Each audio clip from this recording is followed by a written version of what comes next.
people are taught, especially the generation that's downsizing or retiring and they're on pension, things like that. They've done everything right of paying down their mortgage.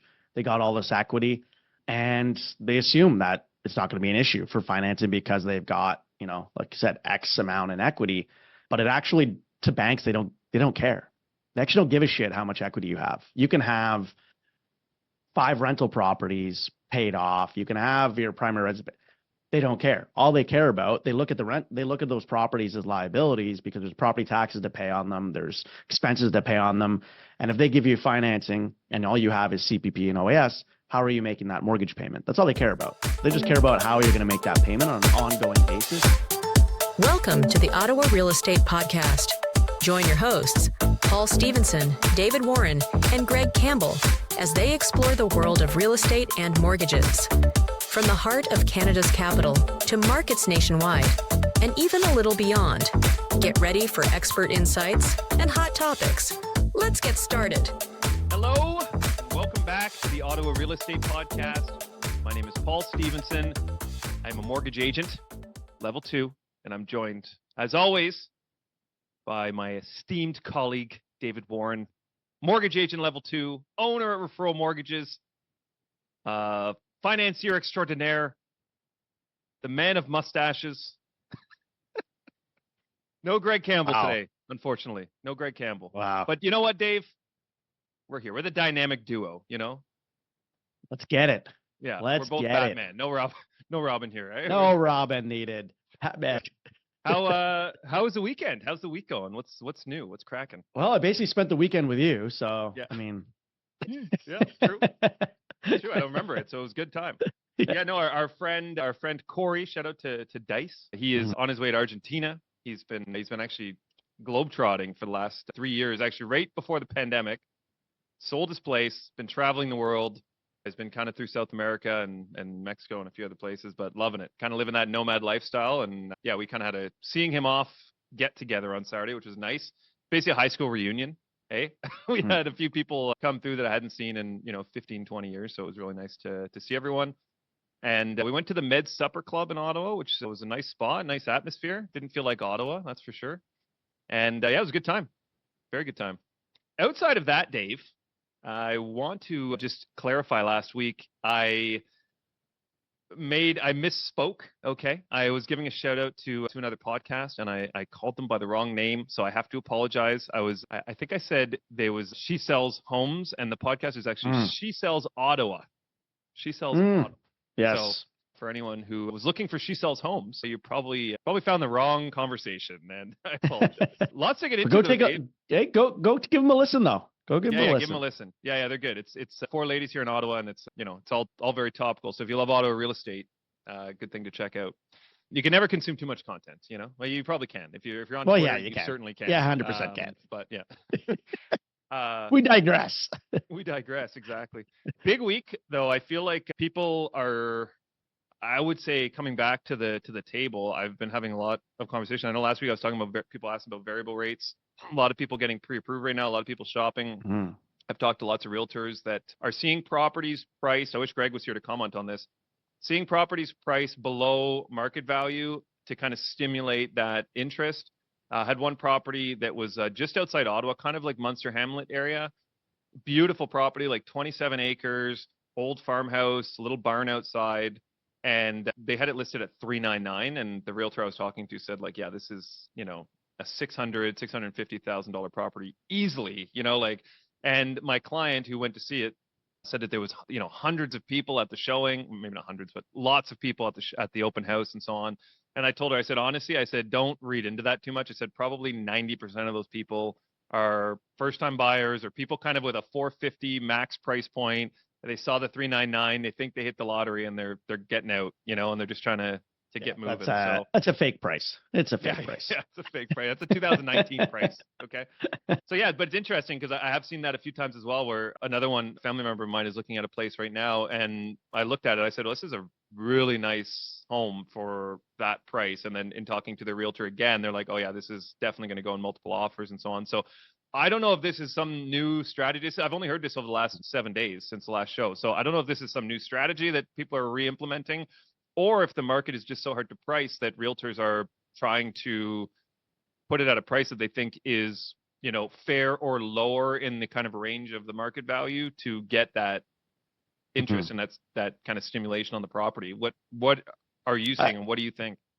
Yeah, I mean, I think kind of, again, it's too bad Greg's not on, but I think from a pricing, in conversations with a number of realtors, even last week when, we're speaking with Greg, is kind of that there is a lot of supply on the market. People are still sitting on the sidelines, and, it's a way in which it can, again, just stimulate activity. Really need to do something to set yourself apart, if you will, and really it's either an extraordinary property that is not like any other, or price.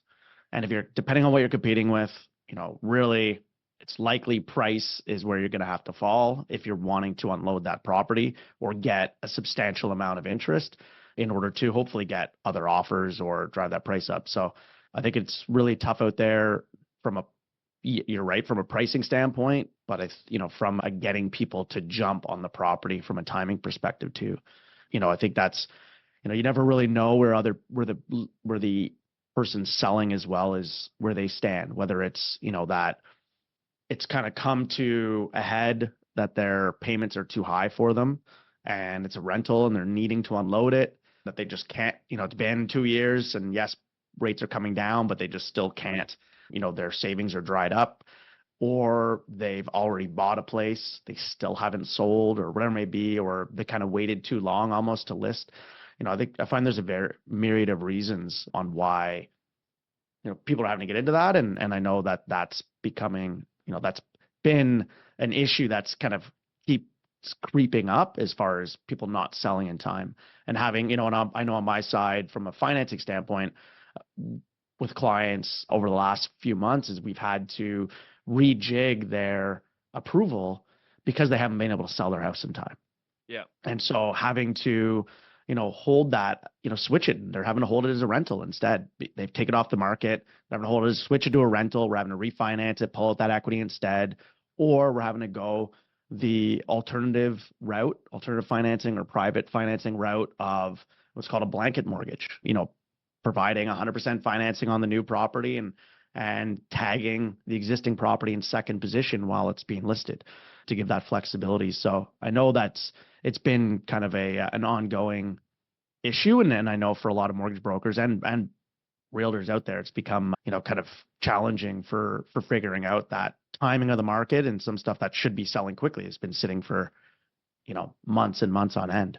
Yeah. And typically if you're a real estate agent looking at, okay, let's assess the value of this property to list it, you have usually a multitude of comparables over the last few months, and you can easily say, okay, well, it's going to be within this maybe $25,000 range, right, that you can list.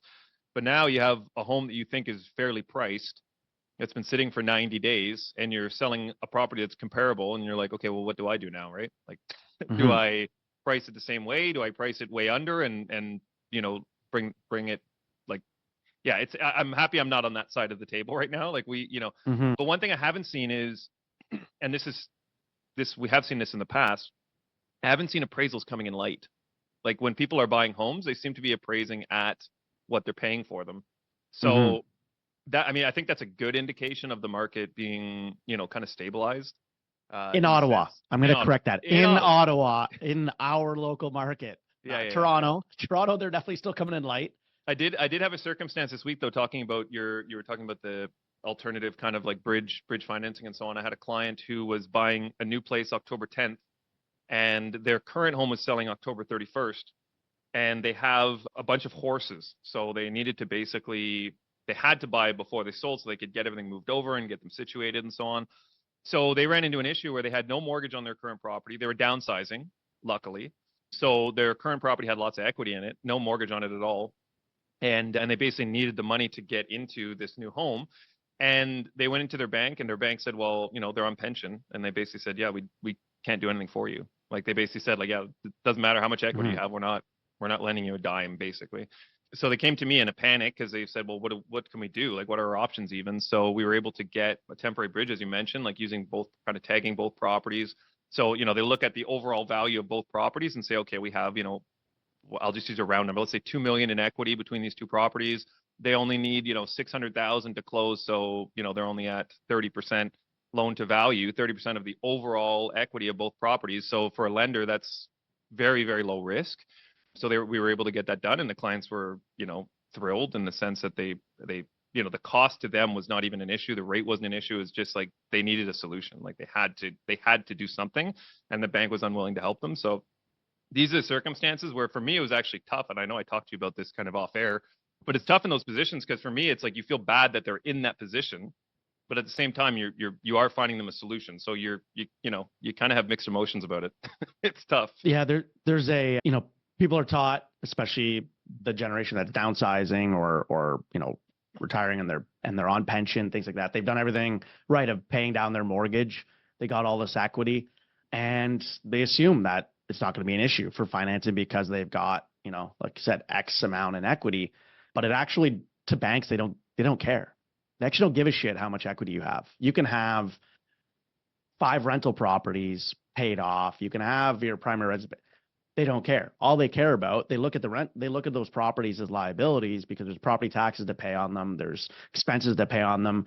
And if they give you financing and all you have is CPP and OAS, how are you making that mortgage payment? That's all they care about. They just care about how you're going to make that payment on an ongoing basis, under the assumption in the case of your client, yes, they're closing in 20 days beyond, like, apart, but to them, they're like, well, what if it doesn't close?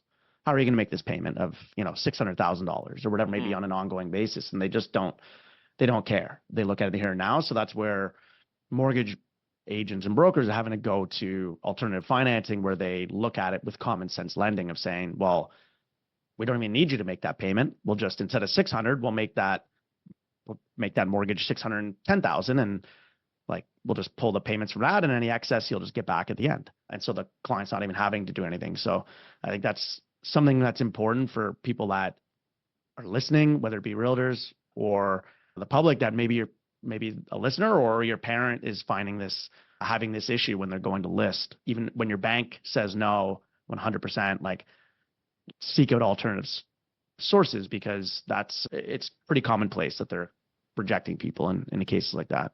Should we get into the news, Dave? We got some good articles to discuss. Let's get into the news. I love it. So serious. I know. I want to quickly touch base. We talked last week about the increase to $1.5 million for insured and the 30-year amortizations.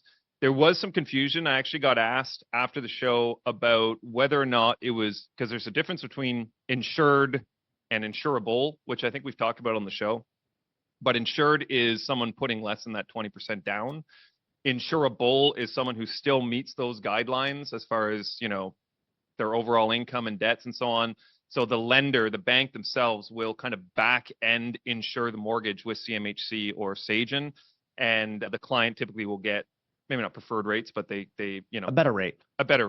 So there was some confusion as to whether or not the $1.5 million was going to be eligible for insurable mortgages or only insured.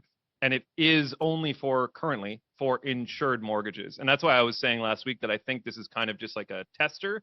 I imagine it will be opened up to those kind of like insurable clients after the fact. So that'd be someone putting, let's say, 25 or 30% down, but their ratios still fall within the kind of insurer guidelines. So they could get, it's an insurable rate, but that will not qualify. So anyone buying over $1 million that's putting 20 or 25 or 30% down, they're still going to have to get what's called like an uninsurable rate, which is typically higher than the insurable or insured. So just wanted to clarify. I might have just talked complete jargon. I don't think you clarified anything for anybody. Yeah, you didn't clarify anything. Clear as mud. Yeah, insurable, insured. No problem. Okay, so talking about that, we touched on this quickly last week as well, but OSFI has eliminated the stress test for uninsured mortgage switches starting November 21st. So up until now, basically anyone who had an insured mortgage, so less than 20%, your 5 years is up on your first term. You want to transfer to another lender previous to, I think it was maybe a year ago. I don't even know how long ago that came into effect, but prior to that, if you transferred, you'd have to qualify based on the rate you're going to get. So let's say it's 4.29 today.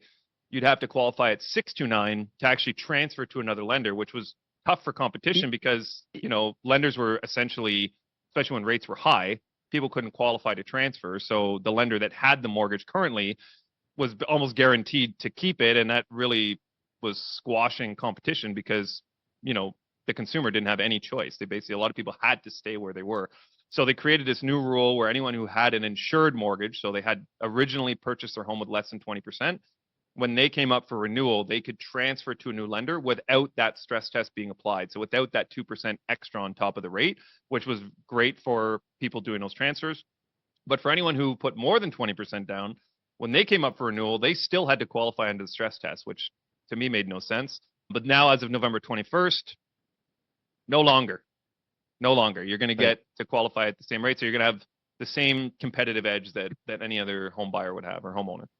The finance minister surprised everyone with that one, kind of came out of left field. So it was certainly caught off guard by lenders and everything. I know the Mortgage Professionals Canada had been lobbying for that, but there was no indication of what's going to happen. I think it's a great thing. The more options that consumers have, the better.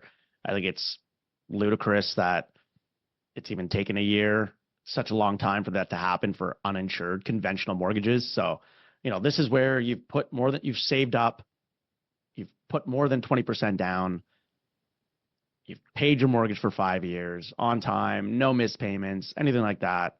And effectively you're still being penalized. It's pretty ridiculous thing that was kind of going on. And again, stymieing competition of allowing you to move lenders and have that option.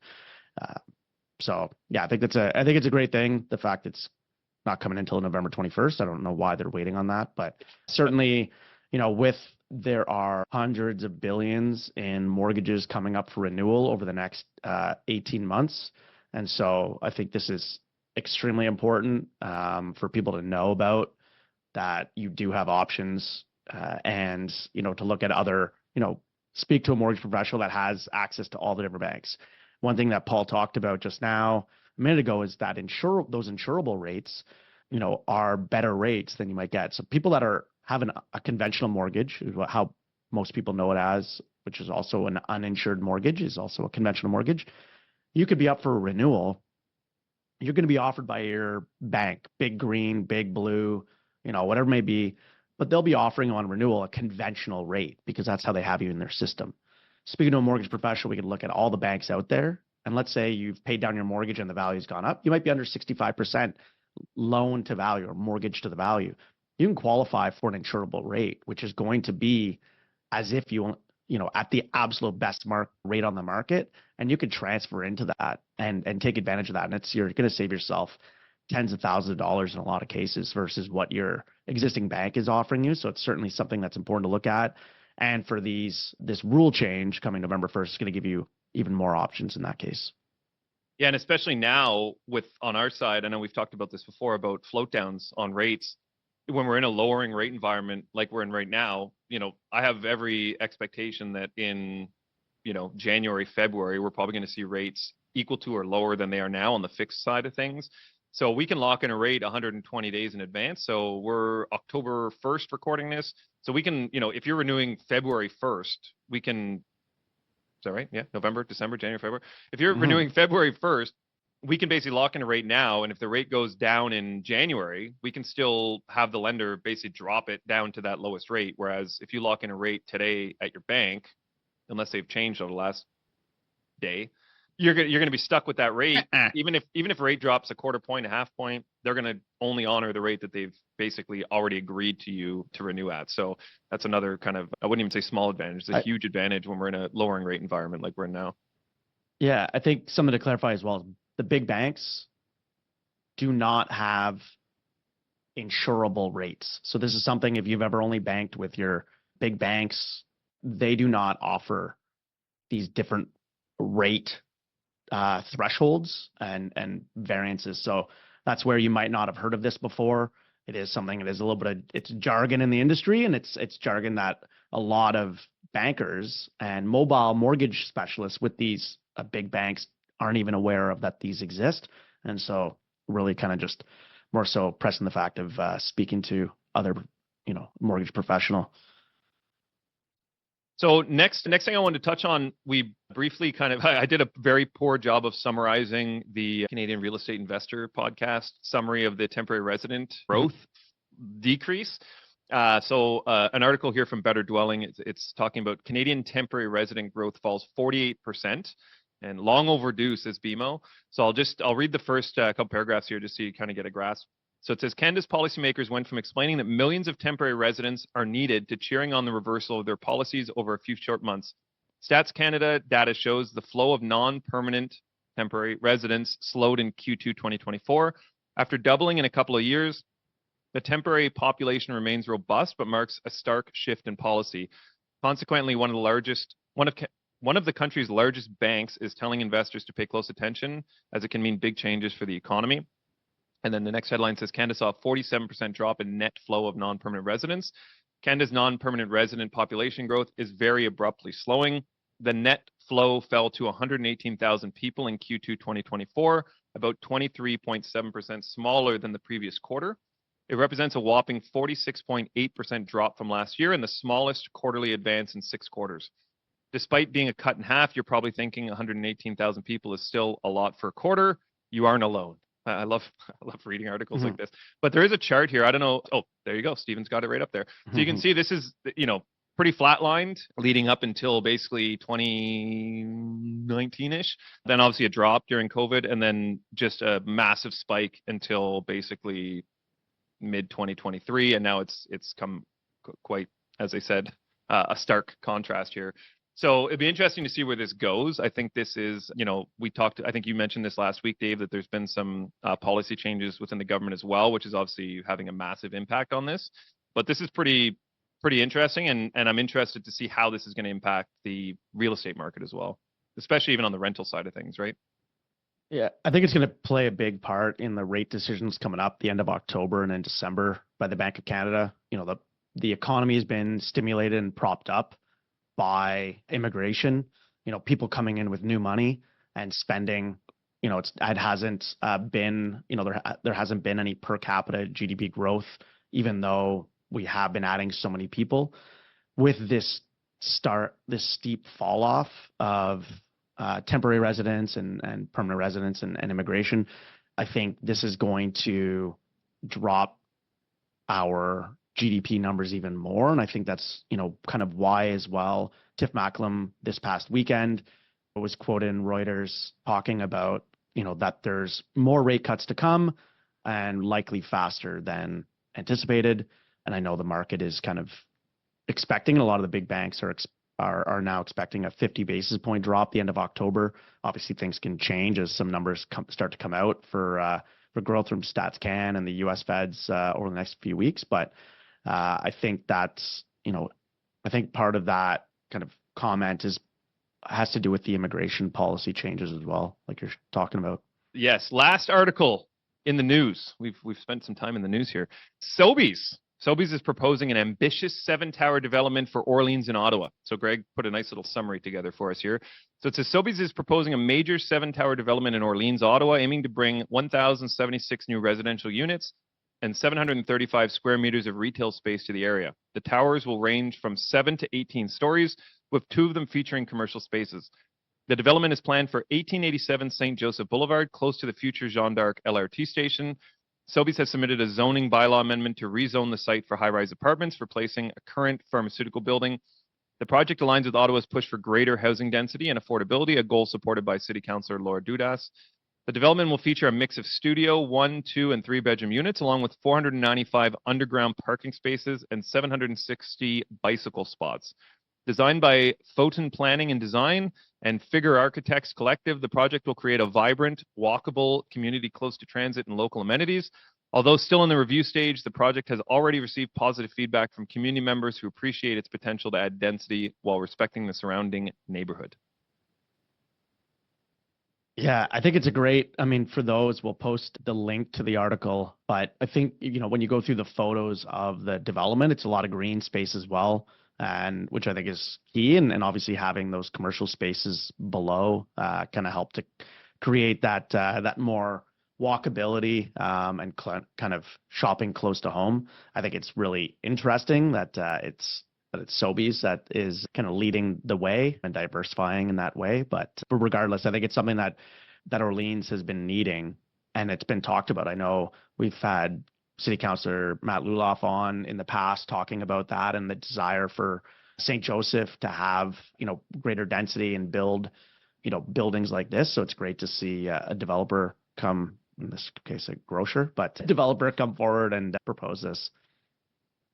Yeah, from that photo, it looks a lot like the development that happened on Main Street, like right near Immaculata. Mhm. They had that kind of new development there with the singles and condos and everything else. And that really helped with that downtown core, like kind of bringing it back to life and so on. So I think it'll do the same for Orleans. The only thing is they really got to get that LRT station built, because if you talk to anyone who lives east of Blair, that highway is just an absolute nightmare coming in and out of town. So they need to get that sorted before they start building out there, I think.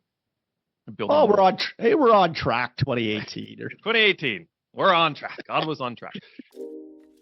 Are you thinking of buying or selling a residential property? Relationships are at the heart of every real estate transaction. At Geltin Poirier Avocat Lawyers, we love to bring residential buyers, sellers, agents, lenders, mortgage brokers, and the law together to close the deal for you. For an effortless client experience that opens doors, call us at 613-744-4488 or visit our website at geltinpoirierlaw.ca. Let's get to the heart of your deal. Are you trying to grow your mortgage business? Centum has the tools and support to help you take your business to the next level. Get access to everything from free unlimited custom marketing to daily direct pay. Find out what your business can do with Centum. Learn more at joincentum.ca. Should we get into that case study quickly? Sure. It's probably going to take a few minutes, but we'll...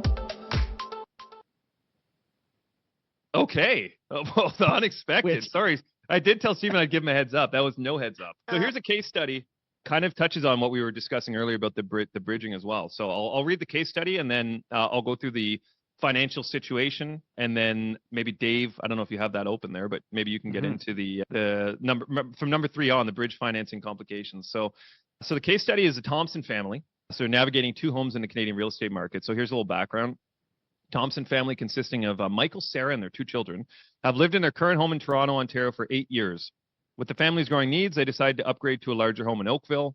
In June 2024, they signed an agreement of purchase and sale for their new Oakville home with a closing date set for September 30th, 2024. However, they have not been able to sell their Toronto home. The Canadian real estate market has recently experienced a slowdown, leading to fewer offers, and the home has sat on the market for 2 months without any significant interest. So the current Toronto home was purchased for $750,000 in 2016, and it's currently listed at $1.2 million. The new home they're buying, the purchase price is $1.8 million, and they're planning to put a 20% down payment, which would be $360,000. For bridge financing consideration, the Thompsons had planned to use the equity from the sale of their home, which is very common, to finance a down payment and other costs related to the new home. So oftentimes, what I was explaining about those other clients, you would normally have, let's say you have a mortgage on the new property, you would just, as long as you have a firm sale on your current home, the new lender who's lending you to purchase the home would just basically advance you whatever your down payment is that's needed from the sale proceeds. So you kind of just get an advance to bridge the gap from the purchase to the sale. So that's kind of what their plan was here. The key issues: failure to close on the Oakville home. So the Thompsons are at risk of not being able to complete the purchase of their new home if they fail to sell their Toronto property, because they need that firm sale. And then the repercussions of not closing on the Oakville purchase is that if they're unable to meet the closing date, then there could be several legal and financial consequences. So, they could lose their deposit, which at this case was 10%. So that'd be $180,000 that they'd lose just from not being able to close.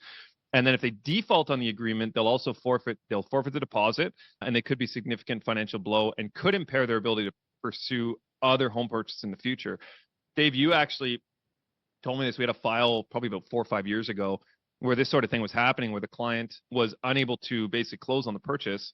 And you were explaining to me, which I found out later was true, not that I didn't trust you, and it was basically that if a home is listed at, let's say, 1 million, and that offer falls through because they weren't able to close on it, and those sellers have to now sell at, say, 950, the person who couldn't close, that originally had the agreement that basically, was unable to close on it, could be liable for that delta, right? That 50,000 that they had to sell at a loss. Is that that's true, correct? Plus holding costs, however long it takes to sell that property. So the holding costs of that mortgage, if there was any other repercussions from a cost perspective, they even had to rebook a moving truck and they charged them, $1,000 or whatever it may be to move. That can be lumped in there. And your kind of deposit is held in trust. Basically, it's just held there until the legal matters dealt with. So even as a seller, though, you're not guaranteed to get that deposit. So something for people to recognize as well is that even as a seller, somebody provides that deposit, it's not a guarantee that you get it. You do have to actually go through the legal proceedings in order to kind of be able to get that, unless the buyer forgoes that. So they could also just say, you know what, keep my deposit, and we're not going to fight it. And they're not, and then you kind of have that mutual release amendment, and they won't go after you for any difference as well. I've been seeing that with a lot of new construction builders in Ottawa as well. There's a period of time through January and February where we had people not able to close, and they were just saying, keep my 100,000. In Toronto, especially condos, they're saying, I'd rather you just keep my 200,000, fight that, as opposed to closing on it. I'm already down 400,000 equity, or maybe they're telling the builder, keep my deposit. I'm not going to fight it. You can have the money right away. You still have the property as well. And they're just kind of walking. That's wild. And so what would be some of the complications, I guess, with the bridge financing? So in general, or in this specific case? Yeah, in this specific case. Yeah. So, I mean, certainly, they're going to have additional costs. So it's a short-term, like you mentioned, it's a short-term loan, kind of bridging that gap. So whenever the new bank is providing bridge financing, there is going to be a nominal interest rate cost. So usually it's, prime plus, a couple percent, but it's pretty negligible because it's, typically when you have that firm sale, it's, not very much of a big difference, but you do require that firm sale agreement in place. It cannot be conditional. It cannot be currently listed, and that's kind of what we talked about a little bit ago of that situation when having that. And then as well, there's the additional carrying costs. So even if you have that bridge financing, let's say you have the bridge financing for, you have that sale agreement on your current place, and you have a bridge in place, but maybe it's a 3-month bridge that you need. You're having to carry both mortgages over that period of time. So you're still having to pay the mortgage on your existing home. You're now paying the mortgage on your current home, your new home, and at the close, you'll also have the additional interest being deducted for the bridge financing. So it's something to kind of keep in mind when you're considering how long you want that bridge to be. Obviously, shortening it up the shortest amount of time, the better for that cost savings, and so you don't get into a liquidity issue. Mm-hmm. Yeah. So let's talk about. Sorry, I just want to get into the solutions, because I know we're talking about all the problems, but how do they get out of this? So there's a few things they can do. The most obvious, which I'm sure is kind of the default, is they could do a price adjustment. So Thompson's could reduce the listing price on the Toronto home to generate more buyer interest. Now, this is going to obviously cut into their anticipated profit, but the quicker sale is going to alleviate that need for additional, creative financing or additional costs. The other option is they could extend the closing. So they could negotiate with the Oakville sellers to get an extended closing date, which will give them more time to sell their current home. They could do a combination of both of these, which is usually what happens. Like, let's move it out, 60 days. We'll adjust our price. And then once we get a firm sale, then we can move that new closing date forward again, right? Another option would be to rent the Toronto property. So you kind of touched on this, Dave, and this is actually more common than you would think, is if the sale isn't feasible short term, they could basically explore the option of converting that current property into a rental, and then, using kind of that rental income to help them qualify for the new property, and even do, I think you mentioned kind of like a refinance, or pulling some of the equity out to get their down payment and then kind of converting it into a rental. Do you see any other, what other potential solutions could they have here? Bridge financing, obviously. Yeah. I mean, without getting into kind of that creative financing, certainly the price adjustment and closing date are the first two. So kind of, working in tandem. Most realtors are asking for that extended closing date while also doing a price adjustment. It's pretty hard to get the other side to agree to an extended closing date if you're also not budging on your price to try and sell it as well. But, in the market that we've been in, of it being more challenging and taking longer to sell, whether that be in Ottawa, Toronto, a lot of markets around other than basically Alberta, if you will, is there, sellers and buyers are having to be flexible and work with each other, because it's better to extend the closing date and not be an asshole about it, basically, to give the other side the time. Otherwise, putting your feet in the sand, you're just, it's going to end up with, they're not guaranteed to close on that property either. And then you're having to sue, and you're having to go through that costly litigation aspect of, paying for a lawyer to go after them.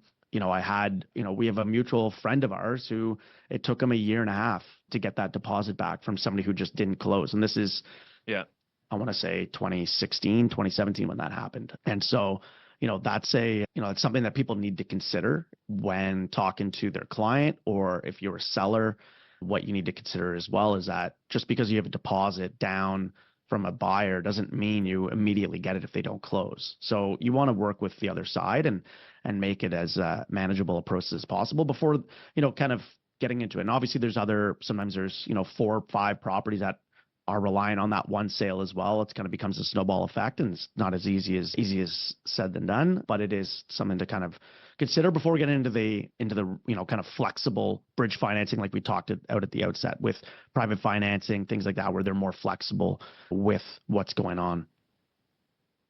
Yeah, and that's something, like you mentioned, to consider as a seller. If you're looking at multiple offers coming in, and one has a deposit of, 10,000, the other has a deposit of 35,000, even if everything else is equal, I mean, that deposit is obviously a massive factor. If they aren't able to close, that gives you a much better safety net to try to recuperate some of your losses potentially than the 10,000 as well. So these are things, obviously, again, if Greg was here, he'd be able to probably give us some success / horror stories of deposits, but we'll pull that up again next week, and we can pick his brain. But on the deposit side, this kind of also for those that are buyers, where having, kind of your savings outlined and having it, set out ahead of time, or even if you are going to use the equity in your home, going in, being able to put a large deposit up front allows you to be more aggressive sometimes on your offer for exactly that. It's showing strength that you have the ability to close, because you're not as reliant on equity maybe in a home. If you're able to go in with a $50,000 deposit, let's say, maybe it's a $500,000 home, but you're able to go in with a $50,000 deposit, is 10% of the purchase price. The likelihood of you not closing, you already have, effectively that whole down payment in that deposit that would be needed. So it's showing strength. So it's allowing you to maybe come in on a negotiating standpoint, more aggressive on that offer. Or if there is other offers that, that seller is going to look more positively on yours and take yours over somebody else's.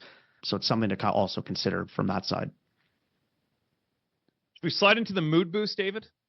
Let's do definition. It. Actually, I want to touch on a quick definition. All right, fine. Week, very simple. It'll be short. Question we're asked all the time: amortization versus term. Short definition, but basically the term is, in Canada at least, is the amount of time that you're essentially locked in with a rate or with a lender or what have you. So that's typically, a 1, 2, 3, 4, 5, or 10-year term. So that's basically, you're guaranteed a rate of 4.29 for a 5-year term. And after that 5 years, you're a free agent. You can do the transfer like we were talking about earlier. Amortization, very simply put, is the total length of the mortgage. So you've probably heard of like a 25-year amortization. So this is the overall length of the mortgage itself. And that's what's used to essentially figure out what your actual monthly payment is going to be. So when people come up for renewal, oftentimes we're renewing them into a new 5-year term, but their amortization is now 20 years because they've already finished that first 5 years. So that 20 years is going to impact their payment versus a 25-year amortization, for example. So very simply put, term is your agreed upon term with that lender. The amortization is kind of your overall blanket amount of time that you have the total mortgage. So long as you don't make any changes to that mortgage. Correct. Yeah. Exactly. And if all things stay equal. Yeah. Now let's get into the mood boost. Yeah. Let's do it. I got 3. I got to get used to that. I got 3. I'd say 2 are spectacular. 1 is a groaner. So I'll start with the groaner. Number 1, where do polar bears keep their money? In the snowbank. Yeah. Yeah. And number 2, why haven't aliens visited our solar system yet? They've obviously read the reviews. Only 1 star. Oh, wow. Wow. I like that one. And number 3, the world tongue twister champion just got arrested. I hear they're going to give him a really tough sentence. Tough sentence. I almost fumbled over the lead into that too. So The tongue twister aspect. ironic. I was waiting for you to. Thank you, everyone, for tuning in. I believe we will be back to 3 of us next week. Every week, 10 a.m. Wednesday, new episodes are released. And I know I say this every week, but follow us on our socials. We have exclusive content on there, shorts, reels, etc. I know everyone consumes information differently. So if you prefer short and sweet, that's where to go. But the full episodes are released on all the streaming platforms and YouTube every Wednesday at 10 a.m. So thanks again, as always, for listening. And we will be back. Have a great week, David. Deuces.